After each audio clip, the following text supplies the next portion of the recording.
사도신경으로 신앙을 고백합니다. 나는 전능하신 아버지 하나님 천지의 창조주를 믿습니다. 나는 그의 유일하신 아들 우리 주 예수 그리스도를 믿습니다.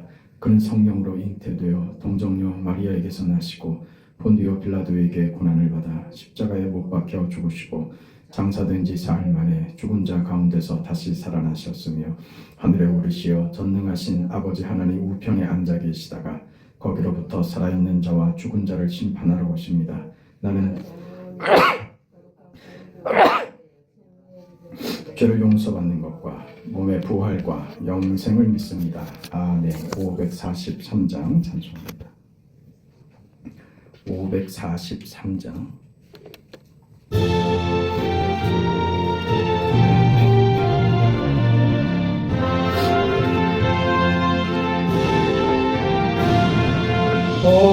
어려운 일 당할 때 나의 믿음 적으나 의지하는 내 주를 더욱 의지합니다. 세월 지나갈수록 의지할 것뿐일세. 무슨 일을 만나도 예수 의지합니다. 성령께서 내 맘에 밝히 비춰주시니 인도하심 따라서 더 많이 의지합니다. 세월 지나갈수록 의지할 것뿐일세. 무슨 일을 만나도 예수 의지합니다. 밝을 때의 노래와 어두울 때의 기도로 위태할 때 도움을 주께 간구합니다. 세월 지나갈수록 의지할 것뿐일세. 무슨 일을 당해도 예수 의지합니다. 생명이 있을 동안에 예수 의지합니다. 천국 올라가도록 의지할 것뿐일세. 세월 지나갈수록 의지할 것뿐일세. 무슨 일을 당해도 예수 의지합니다.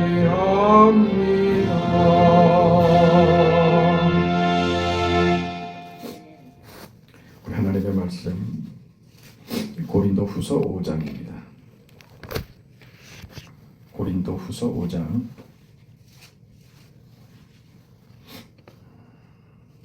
1절에서 10절까지 보겠습니다.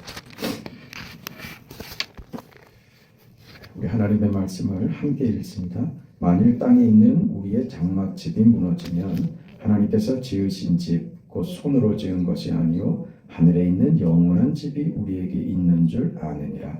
참으로 우리가 여기 있어 탄식하며 하늘로부터 오는 우리 처소로 덧입기를 간절히 사모하노라. 이렇게 입음은 우리가 벗은 자들로 발견되지 아니라 함이라. 참으로 이 장막에 있는 우리가 집진 것 같이 탄식하는 것은 벗고자 함이 아니요 오히려 덧입고자 함이니 죽을 것이 생명의 삼킴바 되게 하려 함이라. 곧 이것을 우리에게 이루게 하시고 보증으로 성령을 우리에게 주신 이는 하나님이시니라. 그러므로 우리가 항상 담대하여 몸으로 있을 때에는 주와 따로 있는 줄 아노니 이는 우리가 믿음으로 행하고 보는 것으로 행하지 아니함이로라. 우리가 담대하여 원하는 바는 차라리 몸을 떠나 주와 함께 있는 그것이라. 그런즉 우리는 몸으로 있든지 떠나든지 주를 기쁘시게 하는 자가 되기를 힘쓰노라. 이는 우리가 다 반드시 그리스도의 심판대 앞에 나타나게 되어 각각 선악간에 그 몸으로 행한 것을 따라 받으려 함이라. 아멘.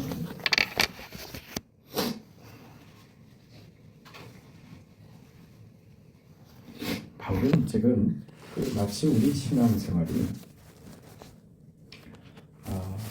우리가 지금 겪고 있는 이 현실과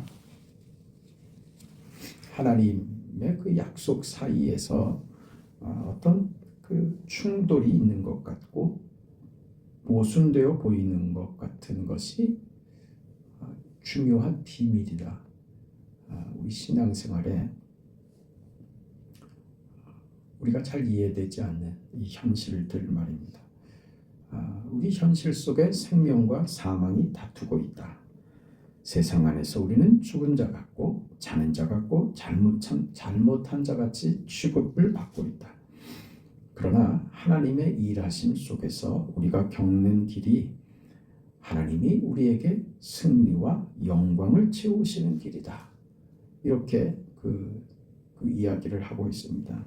그러면서 오늘 본문으로 와서 그렇다고 해서 우리 신앙생활이 현실 도피적이거나 천국에 간다고 하는 그 이름으로 내세로 모든 책임을 떠넘기는 변명해 버리는 것이 아니다. 이렇게 말하죠. 우리가 지금 겪고 있는 고난, 살고 있는 이 현실의 삶이 그 겪는 고난이 그 현실이 고난이 실패로 끝나지 않고 그 고난으로 우리가 겪고 있는 현실로 영광에 도달하게 한다. 거기 승리가 있다. 그게 우리 신앙인의 비밀이다. 우리 삶의 비밀이다. 고난을 통과하여 영광에 데리고 가려고 하는 것, 그게 하나님이시다. 그 말이죠. 그 예수를 통해서 우리에게 보이신 것이죠. 십자가를 져야만 한다. 내가 십자가를 져야만 한다. 그게 예수님의 운명이었던 것처럼 오늘 우리에게 하나님께서 구원을 이루시는 당신의 뜻을 이루시는 방식으로 십자가라고 하는 방식을 기쁘게 동원하셨던 것처럼 오늘 우리에게도 그 삶의 방식이 동일하게 적용된다는 것이죠. 그래서 우리 삶에 내가 믿고 영광을 받았고 은혜를 받았고 오늘 본문이 하시는 말씀처럼 그렇죠. 5절 내용 볼까요?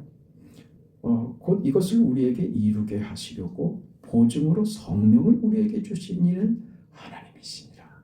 성령 하나님이 내주하시는 성령의 보증을 받는 자로서 이 땅을 사는데, 그러니까 성공과 승리와 영광과 거룩과 하나님이 우리를 구별하여 주시는 그 대단한 인생을 우리가 허락받았으며 그 인생을 사는데 그 과정은 고난이더라. 이게 어렵죠. 우리는 그 두 가지를 한데 묶어서 현실에서도 영광과 평안과 원하는 대로 잘 되는 것을 꿈꾸지만 그 하나님은 고난을 통하여 십자가를 통하여 영광에 도달하는 부활에 도달하는 이 방식을 우리에게 요구하시고 허락하시고 그렇게 사신다, 그렇게 행하신다, 그렇게 일하신다고 성경이 이야기하는 겁니다.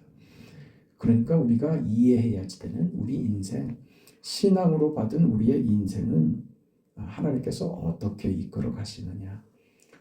고난으로 우리를 미시는 거예요. 그 고난이 우리를 어디로 밀고 있느냐? 영광으로 밀고 있다. 그겁니다. 하나님은 고난을 가지고 우리를 영광의 자리로 밀어 넣으시는 거예요. 고난을 통과하지 않으면 우리는 사람다워지지가 않습니다. 인류가 어려움이 없었다면 그냥 먹고 사는 일, 그걸로 인류가 만족했었다면 짐승과 다를 것이 아무것도 없었죠. 그렇죠. 짐승은 먹고 생존하는 것이 본능이고 그게 다입니다. 그렇죠. 인간도 똑같이 생존이 생존이 존재의 다였다면, 그렇게 하나님이 인간을 만들었다면 인간은 고민할 것도 없고, 그저 고민이라는 것은 먹는 것 외에는, 생존하는 것 외에는 고민이 없었을 거예요. 그러나 인간은 먹는 것으로 만족되지 않았습니다. 왜? 하나님이 그렇게 만드셨기 때문이죠. 그러니 인간이 문자를 만들죠. 문자를 왜 만들겠어요? 현실보다 더 나은 어떤 삶을 생각했기 때문에 그렇죠. 도구를 왜 만들었겠어요? 음악은 왜 만들어졌으며 철학은 왜 있고 이 학문은 왜 만들어졌으며 기술의 발달은 왜 이루어졌겠습니까? 아무 고민도 없었다면 말이죠. 인간은 짐승과 다른 거예요. 하나님이 다르게 만드신 거예요. 결국 무엇이 인간으로 하여금 발전을 이루게 했느냐? 그건 다 현실에서 부딪히는 고민들이었죠. 어려움이었죠. 고난들이었죠. 그게 인간을 발전하는 길로 내몰았죠. 그게 불편하게 느끼지 않았다면, 더 나은 삶을 목적하고 추구하지 않았다면 인간은 짐승과 다를 바가 없었겠죠. 그런 것입니다.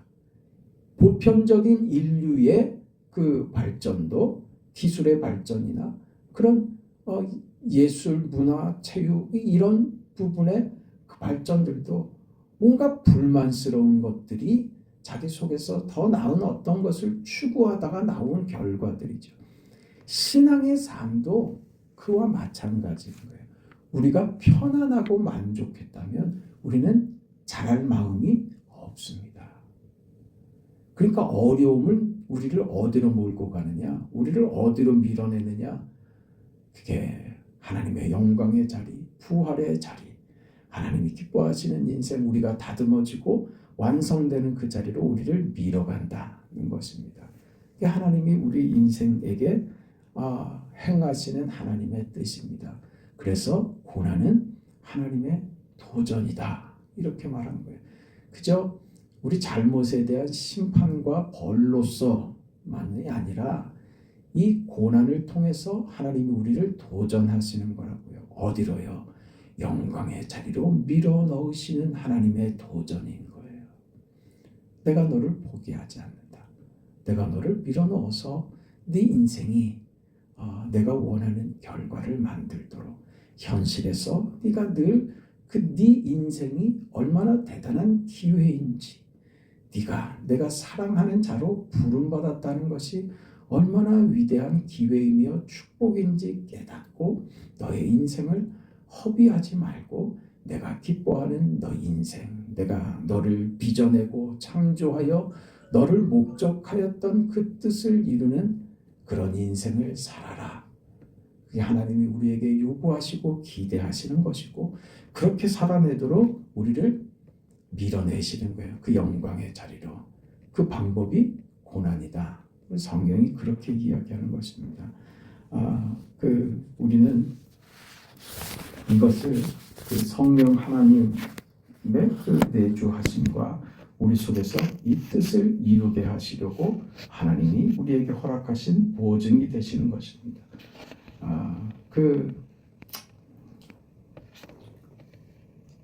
우리의 현재는 고난이며 우리의 미래는 영광인 이 삶을 우리는 오늘 겪으면서 사는 것입니다. 그래서 보이는 것을 바라는 것이 아니라 보이지 않는 것을 바라며 사는 인생이 되는 것이죠. 이 환난 속에 우리가 들어감으로써 우리는요, 그 환난 속에서 실패하고 좌절하고 어떤 절망감과 낭패감을 맛보게 하기 위해서 하나님이 우리를 사지로 몰아넣으시고 구경하시는 분으로 서 있지 않습니다. 신자에게, 오늘 성도된 저와 여러분에게 이 하나님이 고난을 허락하신다는 것은 그 고난 속으로 우리가 들어가서 그 고난을 뒤집는 것으로 우리 삶에 그리스도인 된 증명을 해 보이시는 것이 하나님의 뜻입니다. 그 결국은 분명 부활이며 영광인 것이죠. 들어가서 겪는 그 과정이 무엇을 나타내느냐? 영광과 승리를 결과하게 하는 것입니다. 뒤집는 거죠. 반전이죠. 이게 오늘 하나님이 우리 안에서 이루시려고 하는 것입니다.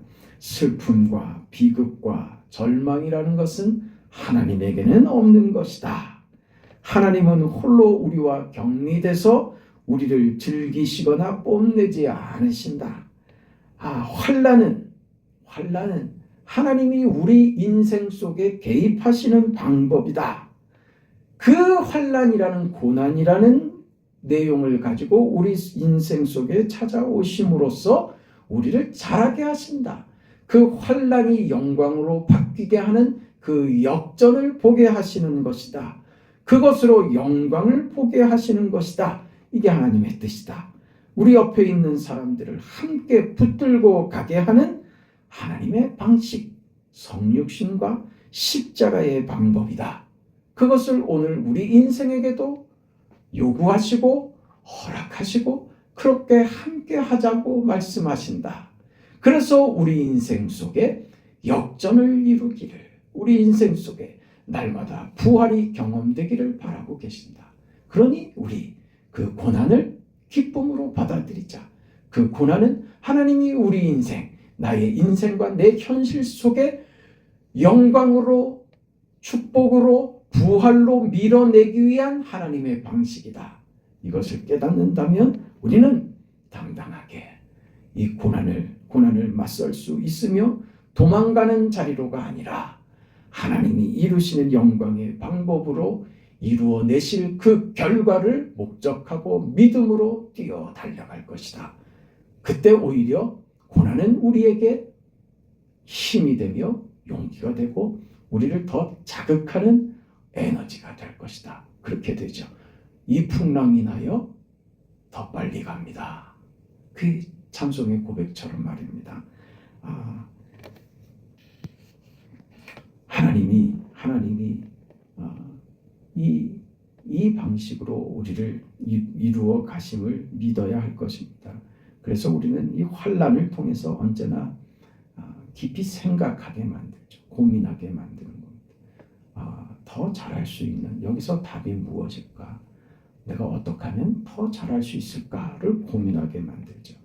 마치 구약 이스라엘이 그 역사 속에서 가장 두드러지게 일어났던 불신앙이 무엇이냐 그러면 구약에서 나타난 건 우상 숭배입니다. 우상 숭배. 그리고 그 받은 율법을 신약에서는 신약 시대쯤 오면 율법에 대한 이해가 그 잘못돼서 율법주의로 빠지게 되죠. 율법은 예수 그리스도를 알게 하려고 주신 것입니다. 그 율법은 무엇을 발견하게 되는 것이냐?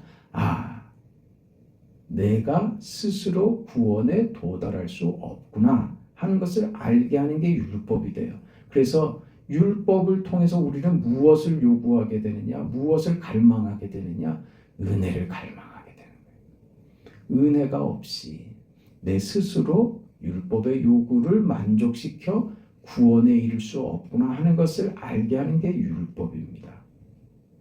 그러나 신약 시대에는 이 율법에 대한 이해가 잘못됐죠. 나는 율법을 지켰다. 율법을 가졌다. 이게 자랑이 되어버렸습니다. 율법을 받았다는 것으로 구원받은 조건으로 삼아버린 겁니다. 그래서 율법을 받지 못한 이방인들과 자신들을 차별하고 구별했죠. 율법을 가지고 있다는 것만으로 저들은 자랑이 되어버렸습니다. 율법의 요구를 지키지도 않으면서 마치 저들은 율법을 받은 것만으로 구별되고 성별된 선민이라고 하는 의식 때문에 율법의 정신은 하나도 지키지 않고 그것으로 자기 의를 삼아버리는 그 잘못을 저지르고 말죠. 인생은 언제나 스스로 독립해서 구원의 자리에 도달할 수 없습니다. 그걸 확인시킨 거죠. 구약에는요. 받은 율법을 지키며 살려고 하지 않고 보이지 않는 하나님을 보이는 것으로 만들어버리는 우상 숭배가 구약에 아주 가장 두드러지게 일어난 불신앙이었습니다. 우리가 기억하는 것처럼 하나님은 다른 어떤 죄보다도 특히 우상 숭배를 싫어하셨습니다. 그래서 어떤 표현까지 쓰십니까? 하나님은 나는 질투하는 하나님이다. 이런 표현까지 썼죠. 그게 하나님의 진노였습니다. 질투하는 하나님이다. 약간 이해가 안 가지 않습니까? 하나님이 질투하실 일이 어디 있습니까? 우상은 실제 하는 것도 아닙니다. 실제 하지도 않는 대상과 하나님 자신을 비교하여서 질투라는 표현을 쓰신다? 그거는 납득이 안 되죠. 그건 아닌 것 같죠. 근데 왜 이런 표현을 쓰실까요? 왜 여기에 진노하실까요? 우상의 실제에 대해서 하나님이 질투하시는 것이 아니라 내가 너희를 어떻게 만들었는데 너희가 도대체 어떤 존재들인데 너희가 왜 아무것도 아닌 것에 이렇게 붙들려 있느냐. 너희는 이 정도가 아니다 그 말입니다. 결국 누구를 향해서 화를 내시는 겁니까? 우리를 향해서 화를 내시는 것이죠.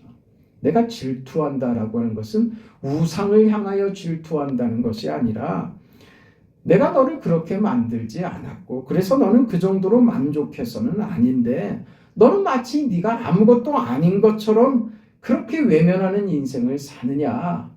왜 아무것도 아닌 저 우상에게 네 자신이 매이는 그런 인생을 사느냐. 거기에 대해서 하나님이 화를 내고 질투하시는 것이죠. 나는 너를 그렇게 만들지 않았다는 것입니다. 오늘 우리 인생 말입니다.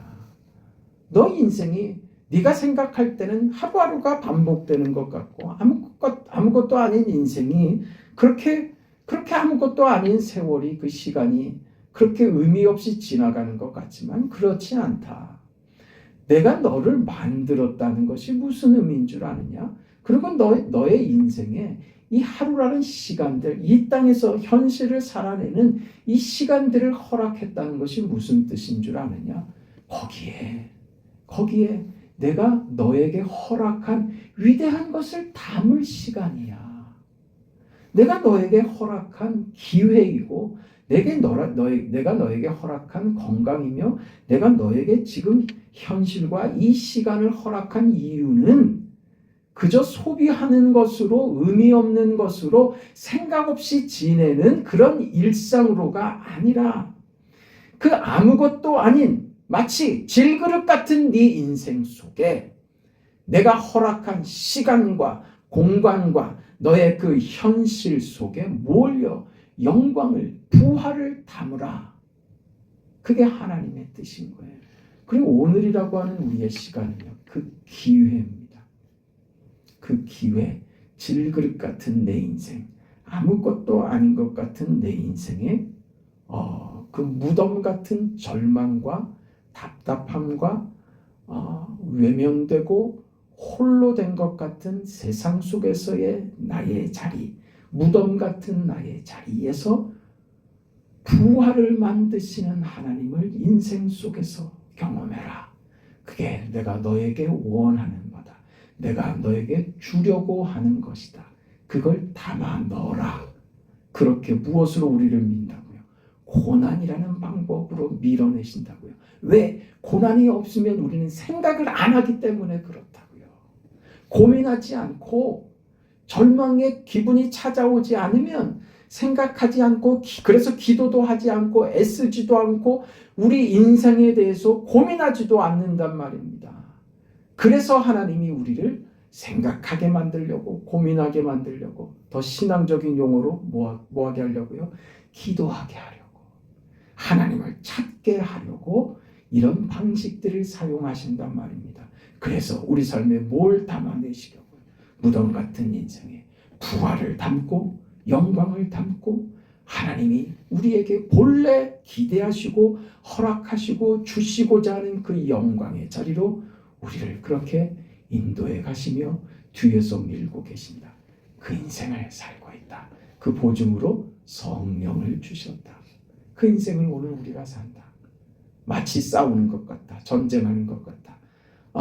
죽음과 생명이 전투하는 세상 같다.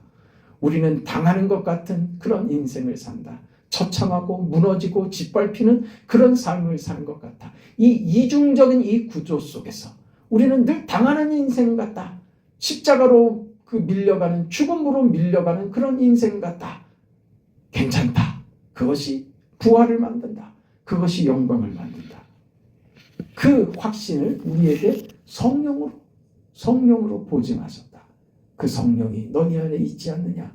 오늘 너희가 지금 하나님 앞에 기도할 수 있게 한 그 원인, 내가 하나님 앞에 예배할 수 있고 하나님을 바라볼 수 있게 된 그 원인, 그 이유, 나를 감동하고 나를 그렇게 밀어내시는 분, 나의 보증자 성령 하나님께서 내게 이런 삶을 살아내라고 격려하고 위로하고 우리를 밀어가시는 겁니다. 그 인생 받았습니다. 그럼 우리는 살아가죠. 당당하게 살아가죠. 하나님이 이루실 줄을 믿고 살아가죠. 그 영광을 반드시 하나님께서 이루실 줄 믿고 나의 부족함에도 불구하고 하나님은 절대 나를 놓지 않으시는 나의 아버지가 되셨다는 사실도 믿고 하나님 그 자리로 가겠습니다. 부활을 보고 날마다 영광을 보며 하나님이 내 인생 속에서 만드시는 기적 같은 역전의 인생을 매일매일 경험하겠습니다. 지는 자리에서 승리를 보게 하여 주시옵소서. 사망하는 것 같은 자리에서 생명을 나타내시는 주님을 날마다 경험하게 해주세요. 그런 인생, 그렇게 기도하고 살아가시는 그런 우리 교회와 저와 여러분이 되기를 축원합니다. 자비하신 하나님 은혜를 감사합니다. 우리가 믿음으로 산다는 것이 하나님의 은혜가 우리에게 임하여서 매이는 자가 아니라 자유한 자가 되었으며 자발적으로 하나님을 믿고 따르며 주께서 우리에게 허락하신 이 기회와 이 영광스러운 인생을 우리의 자유로 의지로 열심으로 살아낼 수 있는 그런 은혜를 우리에게 허락하셨음을 감사합니다. 세상은 살아내지 못하는 예수께서 이루신 그 삶의 방식, 십자가를 지고 죽는 길로 가는 그 방식, 예수께서 이루신 사랑의 삶, 희생의 삶, 섬김의 삶, 그리하여 이루신 구원과 복음과 영광과 부활의 삶을 오늘 우리도 살 수 있게 하시니 감사합니다. 이 인생을 영광스러운 기회로 알고 우리 인생을 그렇게 채워갈 수 있도록 도와주옵소서. 성령 하나님, 그런 인생이 되도록 우리에게 은혜를 베풀어 주시고 우리의 등을 밀어주시며 우리의 약한 손을 붙잡아 끌어주시옵소서. 올 하루도 우리 모두의 삶에 함께하여 주시며 좋은 일기 가운데 건강 잃지 않도록 성도들의 삶을 지켜주시옵소서. 특별히 병상에 있는 사랑하는 딸을 기억하여 주시고 아버지께서 은혜를, 긍휼을, 자비를 베풀어 주시옵소서. 일으켜 주시옵소서. 잃어버린 그 신경세포들이 살아나게 하시고 하나님이여 근육들이 힘을 얻도록 하나님 도와주시옵소서. 새벽에 우리의 간구에 응답하옵소서. 예수님의 이름으로 기도합니다. 아멘. 하늘에 계신 우리 아버지여, 이름이 거룩히 여김을 받으시오며 나라가 임하시오며 뜻이 하늘에서 이루어진 것 같이 땅에서도 이루어지이다. 오늘 우리에게 일용할 양식을 주시옵고 우리가 우리에게 죄 지은 자를 사하여 준 것 같이 우리 죄를 사하여 주시옵고 우리를 시험에 들게 하지 마시옵고 다만 악에서 구하시옵소서. 나라와 권세와 영광이 아버지께 영원히 싸움나이다. 아멘.